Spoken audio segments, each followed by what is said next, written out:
Welcome to the Daily Grind, a Bluff City Media daily podcast. Stepping up to the microphone is your host, Luke Hatmaker. Grab your favorite morning brew and let's get to the show. Daily grind. All right, I'm learning the song enough to where I can sing into it now. This week's been rough, Parrish. The songs I've been singing all week have been trash. If you want to even call them songs, I feel like I'm doing the show a disservice. But welcome to the Daily Grind. I am your host, Luke Hatmaker. It is Hump Day. No, it's not Hump Day. What the God? It is the day after Hump Day. Good you confused me. That's how it was. Well, I saw Parrish. I was like, wait, it's not Wednesday. It's Thursday. And I've got Parrish and I got Rusty with me. How we doing, y'all? Y'all good? You were in the building last night, right, Parrish? Yep, I was. Yeah, kind of like a mixed feeling, but hey, like I tweeted last night, they ain't got to worry about no net rankings like like college. That's it. We're not trying to get the Ken Palm up or anything like that. We're just trying to get we ain't got to be for Tigers problems. We ain't like we barely beat a sorry team and we dropping in net rankings. That's crazy. But, You good, Rusty? Did you get to watch the game last night? I did. I watched the game last night, and then I went to bed. I didn't sleep real good last night. I changed the water in my water bed, and it was too bouncy last night. I think I might have used spring water on accident. But we good this morning, man. We got a Grizz dub. We called Ja last night, and he answered. It doesn't matter. I mean, we'll talk more about it here in a minute. It was the Jazz, but the Grizz won. That's all that matters. Man, you said waterbed, and I was like, Rusty, ain't nobody had a waterbed since 1992. What are you talking about?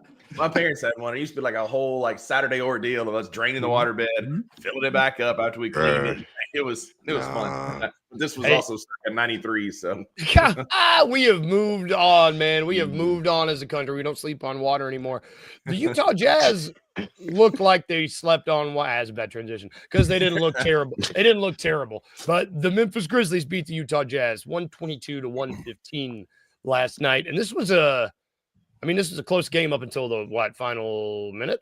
Whenever John Kennard drained those back-to-back threes, it was the second quarter.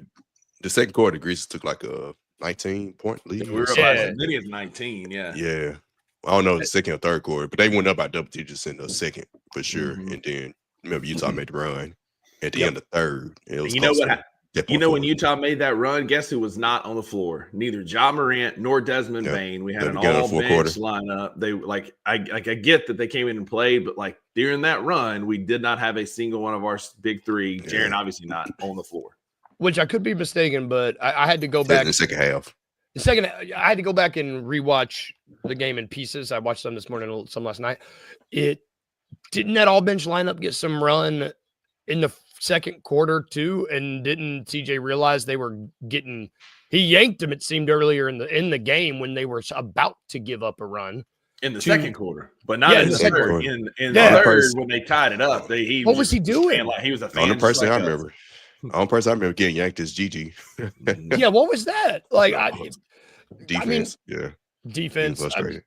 So if you can't tell, by the way, we sound confused. It was kind of a confusing game, I would say. I mean, I don't know. It was the problem with this. Yeah, because he still played 11 guys in the first quarter. It was just like, I mean, death taxes and TJ's going to play everybody.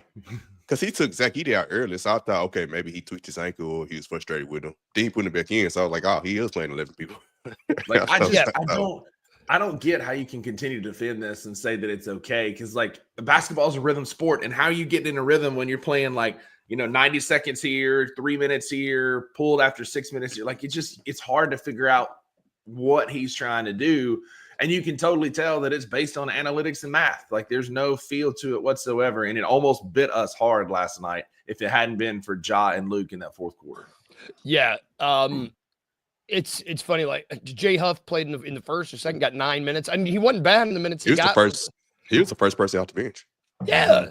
He took Edey out. He put Jay Huff in. And then took Jay Huff out, put in both Brandon Clark and Lamar Stevens together. Yeah. And Lamar Stevens just got signed for the rest of the year, I believe. He did. Michael Cole posted, or Rusty, you showed me that last night. Lamar Stevens, it looks like once his 10-day is over, he will be getting that last roster spot, which awesome. It's good to see them. Yes, brilliant. It's good to see them not, converting cans two-way when they don't need to. They can keep him on that two-way. sign I someone. said that on Twitter the other day. Like, let him sit on that 2-way like we did Scotty. We don't have to sign him like even until the end of next year. I think we should, but like don't do it yet because you're gonna need flexibility this summer. And Lamar Stevens gives us an edge defensively. He's an effort guy. You know, we talk all the time about how our effort gets poor at times. With Lamar Stevens on the court, you do not have to worry about that because that dude plays hard and aggressive, offensive and defensively last night. You know, it wasn't the best game. He had 2 points off those 2 free throws. But he was still in passing lanes and played good defense last night. And still a positive 9. He was a positive 9. I'm glad to see him get that last spot. Yeah. I mean, and it's this bench unit, like they're starting to get some run. This Lamar, Brandon, Scottie Pippen, Kennard, our bench has been good all year. I do think it's worth I saw it. Where'd that comment go? Shout out Art for Shart and Wayno for joining us. It does seem like Cam Spencer might have brought aggressive Kennard back because Kennard, I don't know if he saw Cam sniffing down his neck, but I mean, he got a 30 burger, 4 rebounds, made 7 threes, like pretty good bounce back Kennard game after missing some time with injury. Including that clutch to go ahead 3 that rolled in. They got the 2K roll. That's it. What's so annoying though is he's going to shoot 9 tonight, and then he might shoot a total of 9 across the next 3 games. Like it's so frustrating that I need to see some consistency because shout out Statty Sean Coleman on Twitter this morning put out a stat where he is the league leader in 3-point percentage against teams that are above 500. So he shoots the ball well, he just doesn't shoot it enough, and so I want to see that consistency come back because we're going to need that in a 7-game playoff series. Yeah, I mean, and it's a little disheartening. No, I don't know. Disheartening. It's probably part of this is by necessity. You know, like I really wish we weren't still playing 11 guys when we're less than 20 games left of the season. I just wish we kind of knew the horses we were taking to the race. But with Jaron and Santi being out, I get it. Like Jay Huff probably doesn't play tonight if everybody's healthy. You know? Yeah, that's fair. I mean, a couple of the folks don't play. Several of them don't play. And honestly, I think I said this on Twitter last night, and I stirred up a couple trolls. But like last night was another testament to how much we miss Jaren because Jaren's rim protection and then scoring at the front of the rim. Like he shoots like 75, 80% at the front of the rim. He leads the NBA in front of the rim scoring, and we couldn't make a bunny last night in the third quarter to save our life. And then he also helps because our perimeter defense was a nightmare in the third quarter. Nightmare. And he helps with that by freeing up guys out of the lane. We missed Jaren last night big time. We did win. We know, Wayno. Listen, I try and tell Drew this all the time. Wayno, listen up, man. We can be glad that we won and see ways that we could be better. You're always wanting to improve. And like there were good things last night. Ja was great. Luke was great. There's also a lot of bad things last night where you got cooked in the paint by the Jazz and Jordan Clarkson was raining threes on you last night. Like it just wasn't. There were things that weren't great. By a team who almost everybody except Colin Sexton had a headband on. All of them. He said his hair was too iconic, is what Pete said in the broadcast. Like, I'm glad they talked about it because I was watching it and I was like, all these SOBs are even their Pete and Brev had white headbands on last night. Like everybody did, except Colin Sexton. Man, we don't have to talk about the headbands. Well, no, we're talking about things that we won the game. We lost. We got outshot. They shot. Oh, we only had 9 turnovers. Yeah, it's huge. Single-digit turnovers. What is that? That's awesome. It's good to see single-digit turnovers when you get out-rebounded by, 30? Yeah. 20? They got out-rebounded by 21. Yeah. They had to offset somewhere. Yeah, we got beat in the paint. They outscored us by 10 in the paint. They had 17 offensive rebounds. We had 5 last night. Cooked us there. The only thing that helped us, we had 18 points off of those 23 turnovers. It felt like during the third quarter, like every time down the floor, Pip or Brandon Clark especially were knocking the ball away. And can we just talk about like the hustle plays from Brandon Clark in that fourth quarter? Like, we're going to do a segment here in a minute that I just did it just to see if it would work. But Brandon Clark plays winning basketball, and it's going to be so hard to move off of him. Say what you want, he's undersized, but who is the guy that's always making the big play when you need it, that hustle play, but Brandon Clark? Man, he might be my favorite player to watch right now on the team just because you know that he is going to be he's hustling more than anybody else out there right now, and it's just really, It's just not there. I bet say that Jaren and Clark lineup in time they end the game. Tough, man. That defense, it's always good. That's your closing lineup. You get Jalen, who's hit the rookie wall offensively, but still playing pretty well defensively. He said he told us I heard that. Wall, but no, I heard that. But stats tell a little different story. But I appreciate the confidence. But Jalen, Jaren, BC closing lineup is tough because Brandon Clark, just like Wayno says, he has a nose for the ball, knows how to make big plays. I love watching Brandon Clark play basketball, man, because he embodies what he said. What was that last week? Where he's like, I just want to win. Like, I only care about winning. Right? I just care about winning. You can tell. Yep. Which it does seem like this is what we're going. I mean, closing lineup is going to be Ja, Dez, Jaren, BC. Jalen and BC. Yeah, I just think that's. Yeah, well, he might put Luke Kennard. He might. It's going to be a choice between Jalen, Luke, or Santi, or Vince, whoever, depending on the matchup or that day, that wherever, how the game is flowing, whoever's playing the best, or if you need a defender.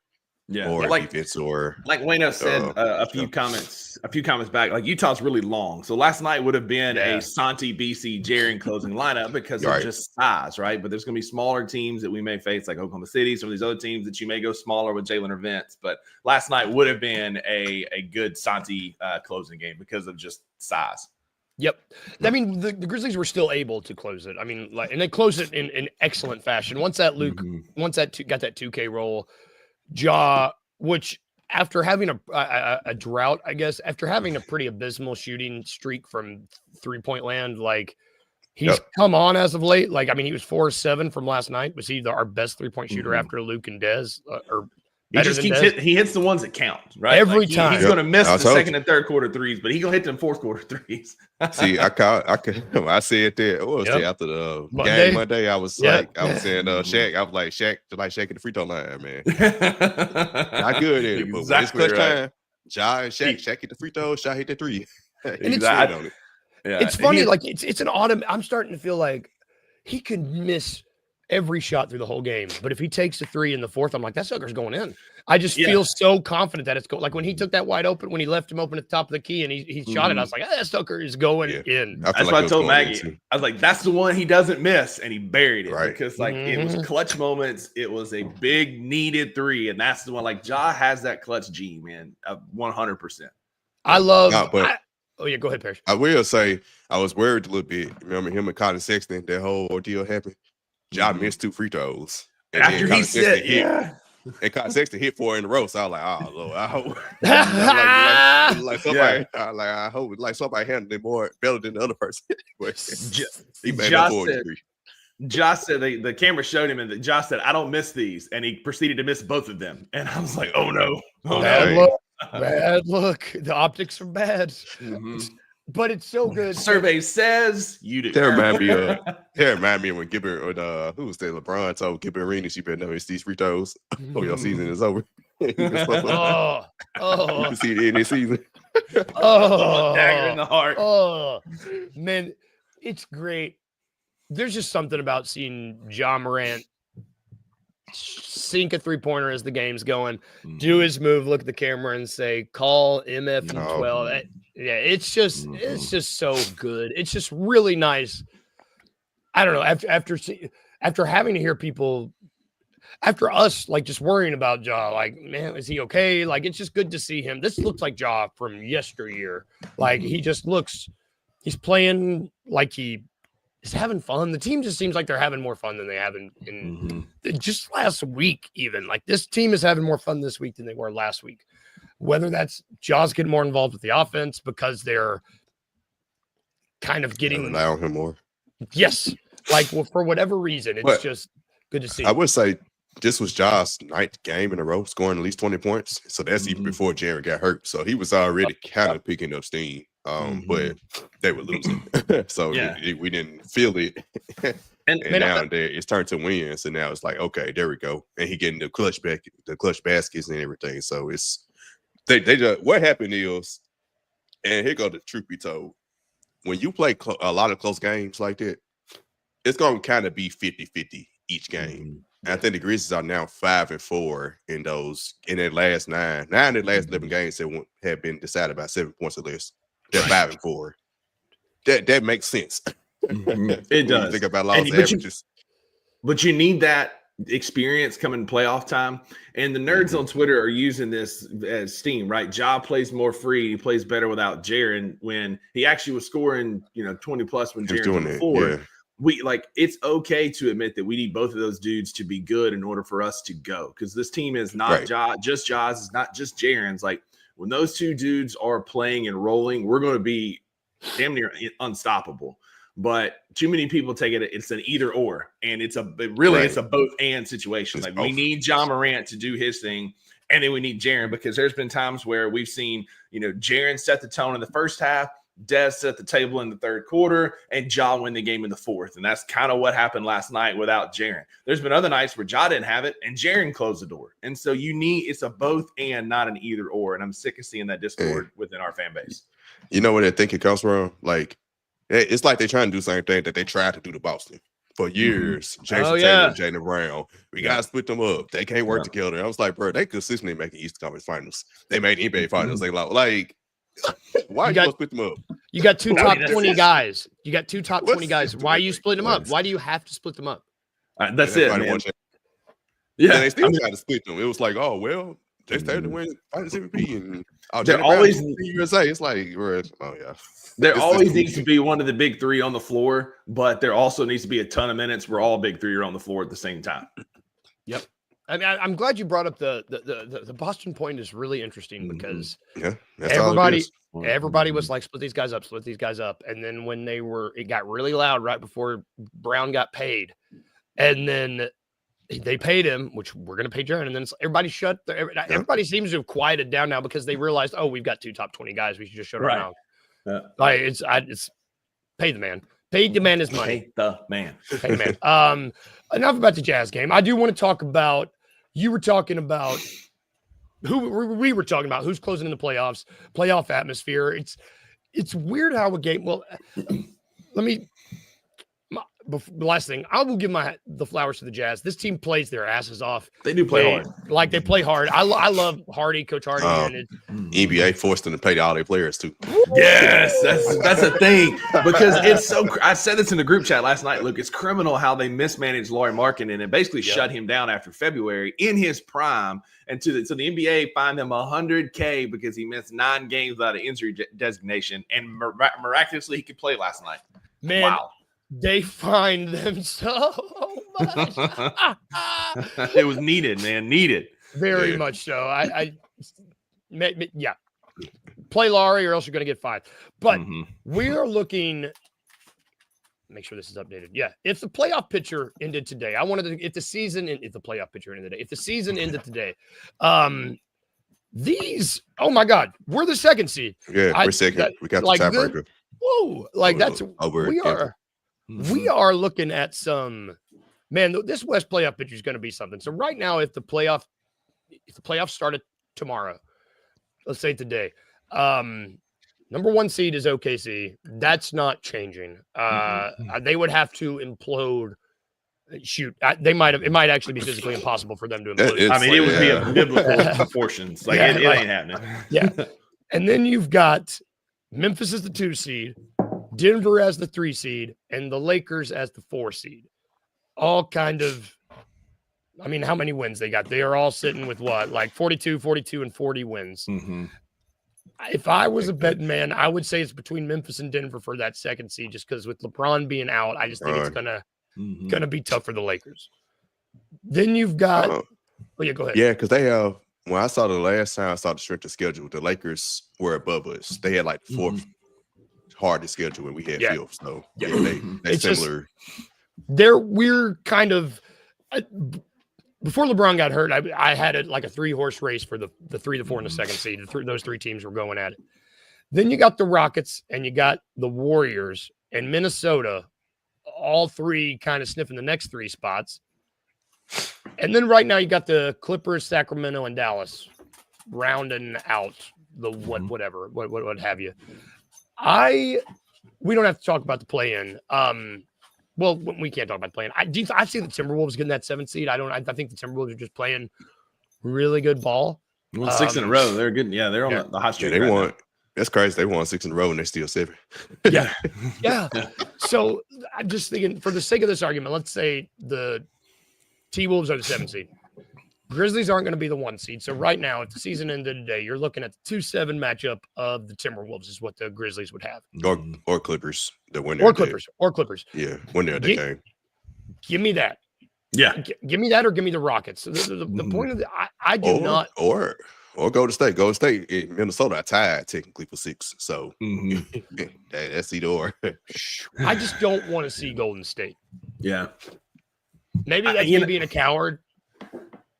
The playoffs, Jimmy, they're old, man. I don't care. I quote Ric Flair on our show, the $2 Sports Show, all the time. To be the man, you got to beat the man. Yeah. If that means we got to play Golden State, so be it. I'm not scared. I've been wanting that series since we last played them. It's like that's it, man. I'm not scared of Golden State. Then you add in the fact, that stuff that was said. Jimmy not want to come to Memphis. You add that in. Let's get it. I'm the series. Now, so if just for the fun. Yeah, it is for the fun. For the smoke, man. I ain't ducking no smoke, as Jai used to say. Now, if I understand how brackets work, the 2-7 plays the winner of the 3-6, right? Like if you're on that side of the bracket, you avoid Oklahoma City. It's basically 2-3, 1-4. Yeah, that's how the size work. Yep. So in that case, it's like I would almost want to have that 2 or 3 seed, but either way, the more I was looking at this, the more that I really kind of like any of these. I like any of these. It could be really friendly because you play Minnesota. Yeah, then you could play Denver, who we also match up well, and we have their number. And so you wouldn't face a team like Oklahoma City until the Western Conference Finals, right? You have there's a path there against teams that we match up well with. I ain't gonna lie, man. Facing Jokic in the second round, don't sound. I mean, ready to face OKC. it's anybody, but I low-key ready to face OKC. No, man. OKC just runs us out the gym, man. I don't know. Oh, this is an interesting conversation. It really don't matter. We're going to have to run to all these folks if we want to actually win. So at the end of the day. That's it, man. That's it. Just roll the ball up. Either way, the cookie crumbles. You're looking at probably Jokic in the second round, OKC in the first round. It's gonna be a tough match of the finals either way. Sure. I would say, but I still think the first and second round matchups are friendly. I don't know. Looking at if the season ended today, I just feel a little bit. I don't feel as woe as me about the Grizzlies' chances. I actually I also didn't realize how close it was. Like I was not expecting to pull this up and see us in second. Like that's the jockeying for the last couple of games. It's going to be really interesting. Because I don't think it's going to be. There's no reason to duck any of these teams. No, I mean that's it. You've got to exercise those demons at some point. You've got to get those. Yeah, you can, really but you got to. You ain't got the room to because everybody's so tight. It's like because Houston is only a half a game back from the Lakers and one game behind us in Denver. So it's like they still get 2 seed and they got the easiest schedule left for everyone. So you try to duck any of these teams, you're going to wind up in the play-in, and that's not something you want to. You can't. You've got to exercise those demons at some point, man. You've got to beat a good basketball team if you're going to make a deep run in the playoffs. Like it is what it is. Yep, completely agree. We still got time to the playoffs, so I just wanted to, as we're getting closer, I think it's worth just looking at what we might be facing, which of these teams we might be seeing in the forum. Because I'm going to go. Yeah. Moving on, this is something that we talked about briefly yesterday, and this kind of just spiraled out because we talked briefly, and I was not expecting to talk trades at all because it's March. But we were able to yesterday because someone gave us content to talk about. Thank you, Bleacher Report. And then it just started us talking on the show. Talking. We were just talking. Sabonis wants out of the Kings, maybe. The Kings, or he doesn't want out. Seems like he's having a polite conversation about like, hey, man, what direction are you guys going? What direction should I be going? Let's figure this out. And with that in mind, we started talking. Should Domantas Sabonis become available? Would you make that trade? Because seems like all of us would yesterday when we were just throwing random ideas around. Rusty put his chef's hat on and got on the trade machine yesterday and started cooking some stuff. I did. And I would like to hear these to see if we would make these trades because I'm excited. I have not heard these. Parrish hasn't heard these, but we have been teased what they might be. And so I'm excited for this. So I've got just a regular 3-team trade that worked. And then I've got an utter chaos, scorched earth type trade. All right. So the first one, kind of a regular trade. Would you make that trade The Memphis Grizzlies received Domantas Sabonis from the Sacramento Kings and one Herbert Jones from the New Orleans Pelicans. The Kings would receive Desmond Bane, Brandon Clark, and John Conchar. And then the Pelicans get Malik Monk out of the deal. So you move some pieces around. They get another shooter. We get a big and a wing defender. We also declutter the wing situation a little by getting rid of John Conchar. So that's kind of a 3-team, like, regular type trade. Oh, man. No. I mean, a lot. We bad. That's a lot. You taking us back to not shooting. That because Herbert Jones can't shoot. So the wing defender. That's what I said. If you said we got Malik Monk in that case, then I would have been like, okay, at least he could replace the shooting aspect. Yeah. But we ain't got no shooters. So that's trade number 1. That's a brick house. Trade number 2. Yeah. Trade number 2. The Memphis Grizzlies received Domantas Sabonis, Malik Monk, and a second-round pick for the Kings. The Sacramento Kings get Desmond Bane, Antonio Reeves, a first round in 2027 and a first round in 2028 from Memphis. The Pelicans, now this is blowing up everything, get Rui Hachimura, Brandon Clark, Gabe Vincent, Jared Vanderbilt, John Conchar in a second. And the Los Angeles Lakers receive Zion Williamson and Herb Jones. Trade goes through, the math works. You get Zion out of New Orleans to a big market. You said the Lakers get Zion? That's it. That's a no. I was saying he's gonna be healthy, and you got me Zion. No. Oh man, yeah, I was healthy. I would say, nah. This one got the wheels turning just because, like, it checks a lot of boxes, right? It gives us shooting from Malik Monk. It gives us rebounding from Sabonis. It offloads some contracts so we can afford them. But then LeBron may come back then if they get Zion. This is a trade to watch to see. Just off principle. My head immediately said yes. I was ready to say yes, and I'm like yes. And then you said Zion, and I like blacked out, and I saw LeBron and Luka and Zion all in Lakers jerseys, and my brain was like, and we lose 2 first-round picks in that trade. What? Nah. I didn't say it was a good trade. I just said it was a chaos trade. It's going to have to be something like that. Technically, it's cool, but it's like, I like the second one, but I might. You want to talk about? I'm scared. I'm gonna have night terrors. Like, God. Listen, we all know that this is not going to happen. Domantas Sabonis is not going to be a Memphis Grizzlies. So if you're going to do something like this, you got to go big. You got to have it's got to be chaos, right? Like, you don't move Sabonis, who's going to be due in the neighborhood of $45 million in his next contract, and expect nothing else to happen. Like, you're not going to move him for John Conchar and Santi Aldama and Luke Kennard, right? Like, it's going to take a piece. It won't be a straight trade. It's going to take a piece that hurts. It's also going to have to, you got to make that math work. NBA trades are complicated and complex in order to make the math and the aprons work. And so it's going to have to be some big contracts like a Sabonis, a Bane, and a Zion moving in order to move those big deals. Zion to the Lakers. Can't believe you brought that up. I just snuck that in on the back end right there. You want to talk about for the Grizzlies as well on there. It's just the fact the Lakers get in. 100%. So, all right, it's the principle on that one. Yeah. I'll rework it. Maybe the first one, if you reverse, if you can somehow get the math to reverse and we get Malik Monk instead of Herbert Jones, but I don't know who's shooting the ball. It's